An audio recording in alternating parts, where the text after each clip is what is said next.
Hello YouTube, this is Matt Pullen, and I'm going to try and play some live Blitz this time. I'm going to play some faster games today, like maybe 3-3 or 3-0, or maybe 5-0 if I see someone seeking it. But I'm going to play a very simple opening very quickly and try to, not overthink the opening stages of the game, just going for a kind of a, vanilla position. Really quick, I'm going to play the, the Philidor setup with, ooh, it allows me to rearrange my pieces. That's interesting. Anyway, let's seek some games, and I'm going to, play a Philidor setup in every game just to get through the opening, without really making any difficult decisions at all. See, my rating is 1917 at this point on chess.com. All right, here's a guy seeking a 5-0, Mike Gamer, and as you see, I'm going to pre-move some of these. Ooh, I should have played d5 in that instance. Oh well.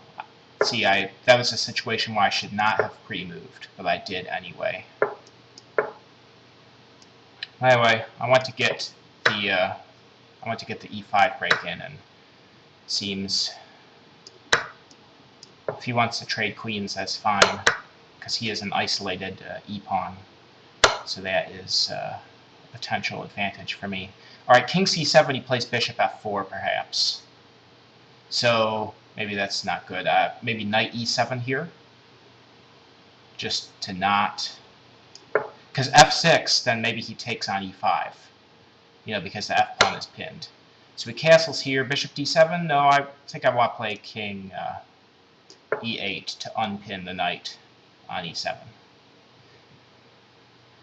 So I'm trying to organize some kind of a blockade on this this e5 square. See, do I develop this guy bishop e6 now in order to bring the rook into d8, or do I play h6 with the idea of g5 and then bring this knight into g6? If h6 he plays bishop f4, then I have to do something about the knight. Is knight to g4 any good? Maybe.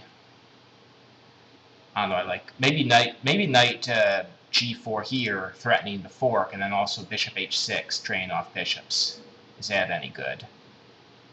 Now I'll just play h6. It's the idea of g5 and knight g6. So he plays here, and now my knight is coming into g5 and threatening the fork, so we just got to do something about that. And now maybe g5. And my idea is to bring this knight to g6 now. If he plays bishop c7, he's threatening mate, but no, he didn't do that, so just play the knight to g6, preparing a... Oh, did I just knight takes... He could play knight takes g5, but he didn't. Because, yeah... Oh, no, my bishop... it was protected, because I had a bishop on c8. Sorry, I was seeing a phantom threat there. Alright, so I'm only a little bit behind on time, so I think my strategy kind of panned out. I have a playable position. I can stick my bishop on e6 and bring the rook to d8, and all in preparation to maybe, get my king developed to, e7 or c7 and get my rooks connected. Okay, my opponent has disconnected. They have 2 minutes to reconnect. I've never seen this before. Okay, so what is going? I guess we could just. Okay, he's back. So now he's a little bit behind me on time, but I don't know if they're going to give him time to compensate for his disconnection. They shouldn't. All right, bringing the bishop there. Is he threatening anything on that diagonal? Bishop to bring the bishop to d4 maybe, or to c5? No, I'll just play bishop to e6. So I'm hitting a c4 pawn. Is he going to play bishop d4, trying to pin the knight to the bishop on g7? That is an idea for him. All right, so now, actually I think I just win a piece because his knight on c3 is hanging. So I just take there. And he resigned. Okay. Yeah, he resigned because he's losing a piece the knight on c3. So that was successful, I guess. Let's seek another... See, this guy's seeking a 3-0. He's lower rated. I don't know if I want to play him. Let's seek a... I'm going to seek a 3-3.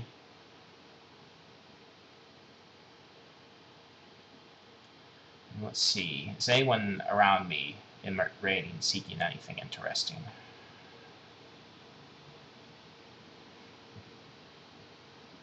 So actually, I played that opening a little bit too quickly. Like, when he played the pawn on f4, then I should have played my pawn again to d5. Knight d7 was actually... could have given me a cramped position if my opponent had played a precise move order. Alright, this guy's seeking 5-2. He's an 1870. That's a little bit too long. I could accept this 5-0. Behind... Nope, he's playing someone else. Sorry, you probably can't even see the seek graph that's over here on the right. Alright, so I'll accept this 5-0. Or maybe I'll start with c6 instead. Nope, too late to start with c6. And e5. Alright, and I think I want to... Let's close the position. Let's close it up. c5. Bring the bishop to e7, maybe get it out to g5 and trade it off.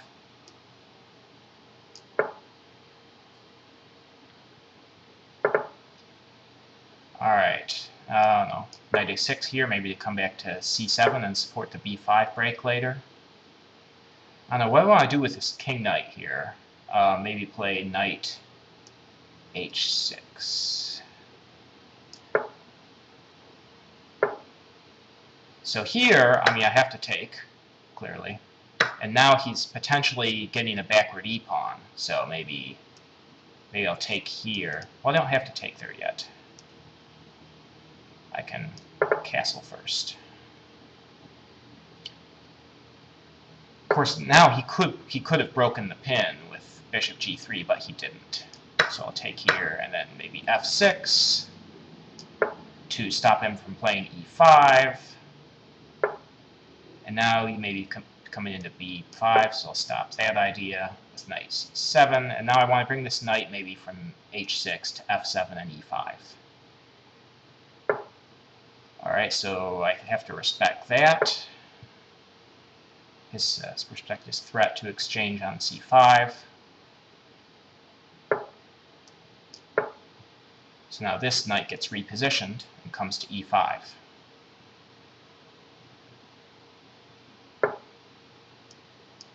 So threatening the bishop. And now maybe do I want to play h6 to discourage him from pushing his...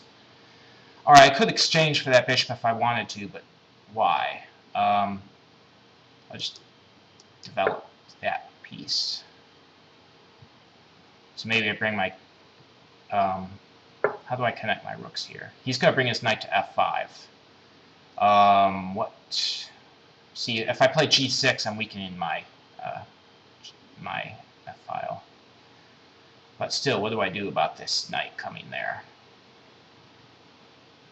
Maybe just exchange my bishop for it.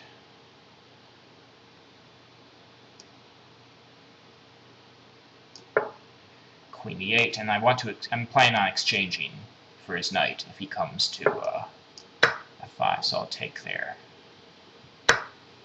And now maybe take here. And I'll play, oh, maybe d7 would have been smarter because my d6 pawn is hanging now, so I might have to go to d7 to defend my weak d pawn. Okay, so I clearly have a disadvantage in this position. So queen g3 is a move he could play that would make me defend my... Alright, maybe I can double here or play queen e7. Queen e7 looks like an alright move, because if he moves his knight, I can take twice on e1. Currently, this knight on c7 is not doing much, but it's preventing him from, if he jumps into e6, I can exchange. Alright. Rook e8, if he plays knight e6, I take. And if he plays king takes, I have knight f4 check. So rook here is fine. Takes. And he's probably going to take back with pawn, isn't he? Yeah, that's smart for him. Okay, so now I have to move this rook. Rook e5, he just takes the pawn. Maybe rook here, threatening to take his a-pawn. If he takes with... I don't know, this isn't good. He's going to take that pawn on... see, now I'm taking here. And so now I can't bring my king over because he's gonna play e7. Okay, I'm clearly losing here because he's gonna play e7, and now I can't. I have no way to stop him from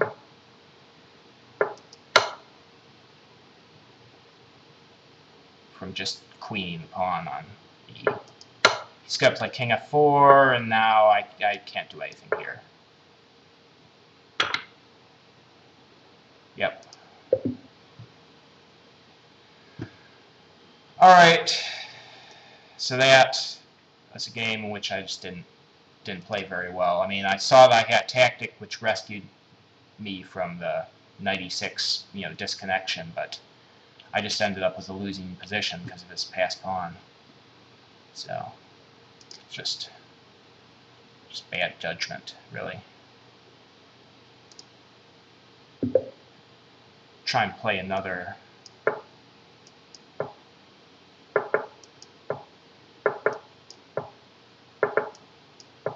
Stick to my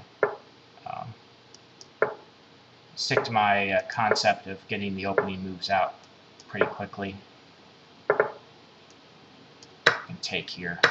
It looks all right.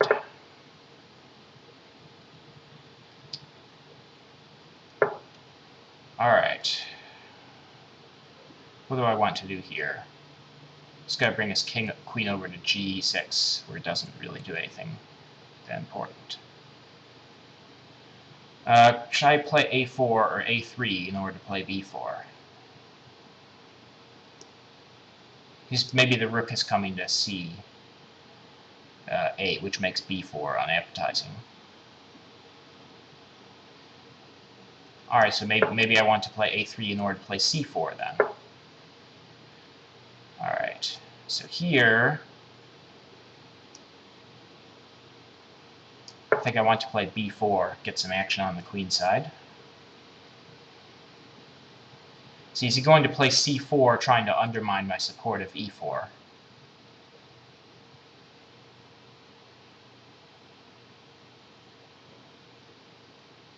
Play c4, maybe I can then play pawn to f3, reinforcing e4.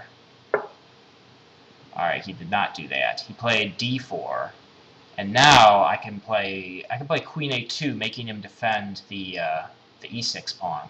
Or I can kick his knight first with b5. I think I'll kick his knight first with b5. See where this leads. Is he going to bring his knight to a5? In that case, I have the option of totally closing up the queen side with c4, but I don't think I want to do that. Maybe I'll take... Alright, so maybe bring the knight to c4 and hit his e5 pawn. Alright, now maybe play f4 and try and get some, more attackers on that. See, he can exchange, but then I play bishop takes, and my bishop is a very active diagonal there. It is the obvious move, taking on f4, because I'm giving him a chance to undouble his pawns, so I guess I should not be surprised when he does that. But I think I have a pretty good position here. Alright, just take here. take the knight on h5. And then maybe take bishop g3 drop back, or do I take on... Taking on d4 allows him to play c takes and opens up the c5 square for his pieces, so maybe I don't want to play there. What is he threatening, actually? Is he threatening to come in anywhere? No, because I'm on e2, so maybe I just bring this rook over to... with the idea of, you know, maybe queen a2 and... Alright, just drop back. I guess he can exchange if he wants to.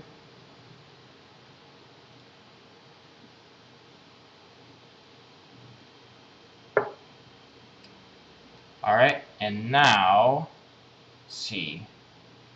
What's really... I could just take here. And then maybe... What's this... Is his queen really doing anything that dangerous on h4?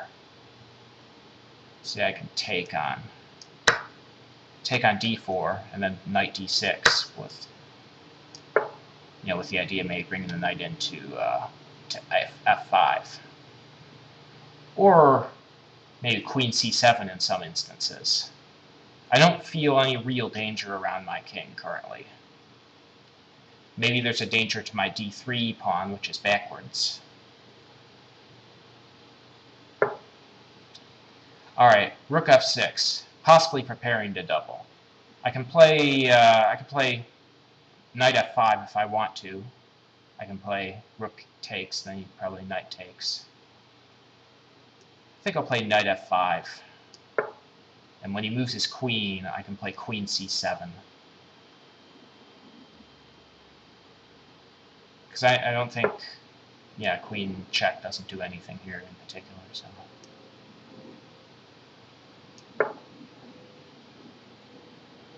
So just gain tempo, possibly some material here, because I can take on b7 as well.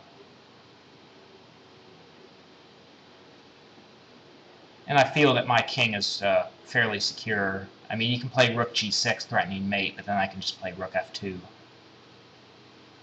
Or g3 even. There, so takes. Does he have any interesting discoveries? I'm threatening his rook.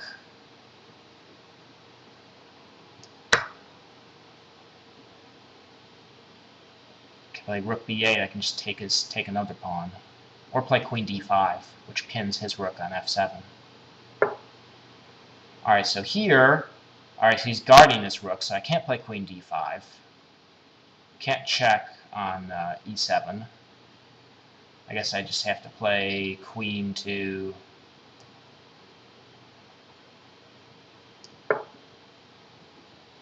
There, but then rook c8. And now rook c2 threatens mate, so I have to be careful about that.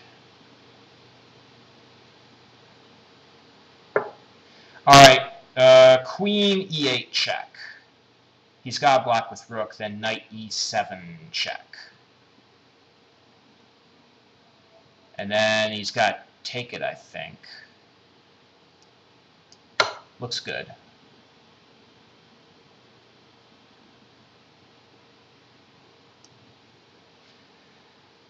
So rook f8 is forced. And I think I'm just mating him first. I guess he could give up his queen to prevent getting checkmated, but surely this is the end for him. And there we go. The Blitz rating back to about where it started. Thanks. This has been another afternoon of Live Blitz, and have a good one.